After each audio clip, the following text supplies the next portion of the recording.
So hey guys, welcome back to my channel. In this video I am going to share my NEET score, attempts, what next, everything.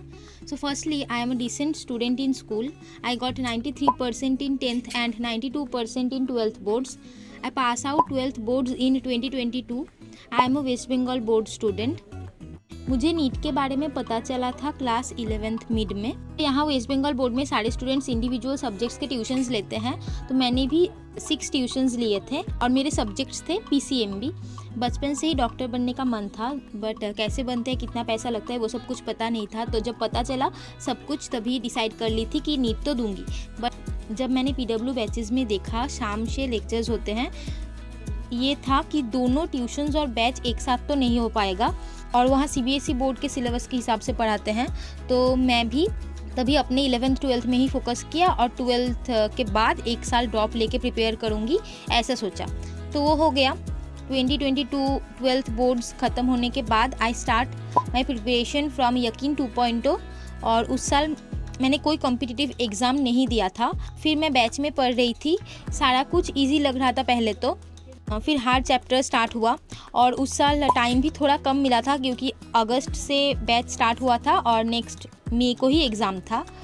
पहले तो ऐसा लगता है कि 12th में इतना अच्छा मार्क्स लेके आए हैं तो ये नीट क्या चीज़ है, बट बाद में जैसे कि बैकलॉग हो गया था दिवाली दुर्गा पूजा वाले टाइम पे। फिर 12th स्टार्ट हुआ यकीन बैच में, और टेस्ट 11th क्लास के हो रहे थे जैसे कि AITS वगैरह में।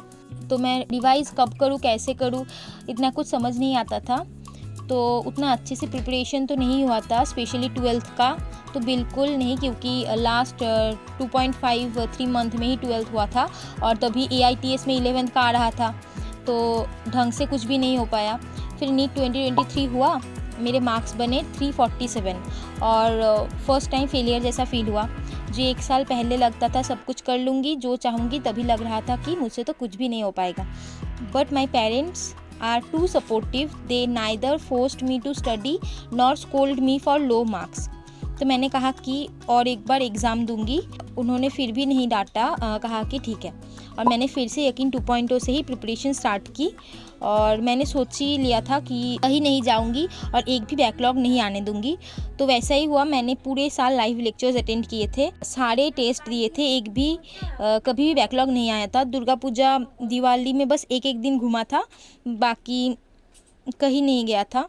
बट पूरे साल फिज़िकल एक्सरसाइज 0 हो गया था, बिल्कुल एक्सरसाइज भी नहीं किया, वॉक भी नहीं किया। तो इसके वजह से लास्ट के 2-3 मंथ्स में मेरा बॉडी बहुत वीक हो गया था।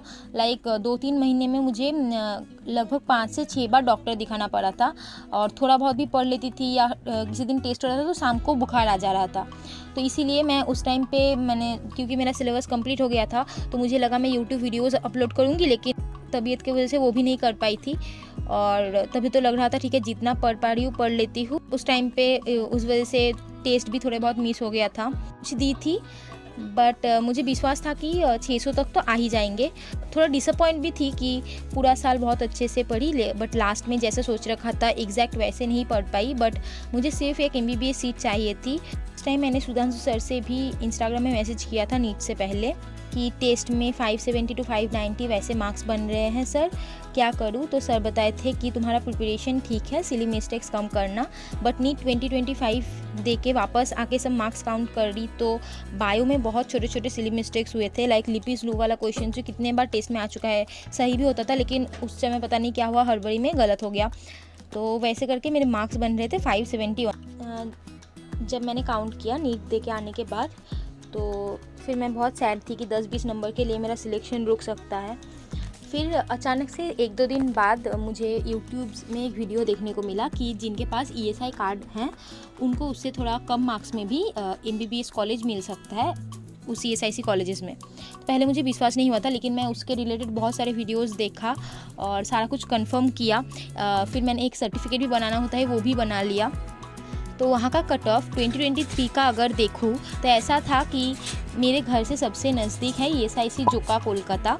तो वहाँ का फर्स्ट राउंड का IP कोटा का कट ऑफ था 547 मार्क्स, और मिनिमम कट ऑफ था ESIC चेन्नई का, वो था 520 मार्क्स। तो जब मेरा वो सर्टिफिकेट भी बन गया, मैं श्योर थी कि कोई ना कोई कॉलेज तो मिल ही जाएगा, और अगर कोलकाता वाला मिल जाए तो बहुत ही अच्छा होगा। फिर जब आंसर की रिलीज़ हुआ तो पता चला फिज़िक्स के 2 क्वेश्चन मैंने सॉल्व किया था, वो सही भी था बट मैंने वो OMR में फिल नहीं किया, तो फिर मार्क्स बन गए 563। फिर भी मैं श्योर थी कि ठीक है कॉलेज तो मिल ही जाएगा। और हाँ, पिछले साल 547 मार्क्स में 48,000 रैंक था और 520 में 70,000। तो 4 जून अचानक से रिज़ल्ट आ गया। मैंने चेक किया, मार्क्स तो वही थे 563 बट रैंक था 1,25,000 और जनरल कैटेगरी रैंक था 42,000। एक बार तो मुझे लगा कि कैटेगरी रैंक ही कहीं AIR तो नहीं है। फिर नेक्स्ट डे सारा कुछ NTA स्कैम वो सब पता चला यूट्यूब से, तो तब से तो सब कोई बस वेटिंग में ही है। और उस समय 347 मार्क्स बने थे, तब से भी ज़्यादा बुरा लगा। इस साल मैंने एम्स BSc नर्सिंग और जेनपास UG के भी फॉर्म फिलअप किया था। नीट के बाद से तो वो सब के लिए प्रिपेयर नहीं किया क्योंकि मुझे लग रहा था कि MBBS का ही मिल ही जाएगा। बट रिज़ल्ट के बाद से कुछ दिन बाद से मैं एम्स BSc नर्सिंग के लिए भी रिवाइज़ किया, उसका एग्ज़ाम दिया, एग्ज़ाम अच्छा भी गया। लिस्ट निकला तो लिस्ट में मेरा नाम तो आया था लेकिन रैंक था 3060। फिर मैंने जब मार्क्स पता चला नेक्स्ट डे तो मार्क्स बने थे 57 मार्क्स, और उसमें भी सारा कोई बोलते थे कि 55, 53, 54 उसमें भी कॉलेजेस मिल जाते हैं, बट इस साल नीट की वजह से उसमें भी थोड़ा रैंक का इन्फ्लेशन हुआ। फिर अभी उसमें भी कॉलेज का कोई श्योरिटी नहीं था। फिर जेनपास UG के लिए भी थोड़ा बहुत रिवाइज़ किया और उसका भी एग्ज़ाम दिया, उसका भी एग्ज़ाम ठीक गया।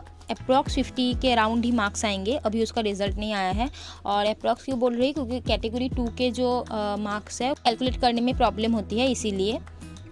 तो उसके बाद से तो 8 जुलाई का वेट ही कर रही थी और रीनीट के लिए थोड़ा बहुत रिवाइज़ कर रही थी। फिर बोला कि 11 जुलाई, तो डेट्स तो ऐसे ही एक्सटेंड होते ही जा रहे हैं। और अभी जैसे कि अलक पांडे सर सभी को बता रहे हैं कि रीनीट का चांसेस बहुत ही ज़्यादा कम है, तो अगर कोई चाहता है नीट देना अगले साल तो उसके लिए प्रिपेयर करना चालू कर देना चाहिए। ये वीडियो काफ़ी लंबा हो गया, अब आगे मेरा क्या प्लान है, क्या करूँगी वो मैं पार्ट 2 में बताती हूँ। तुरंत बाद ही पार्ट 2 अपलोड हो जाएगा। तो thank you, please do subscribe to my channel. Bye.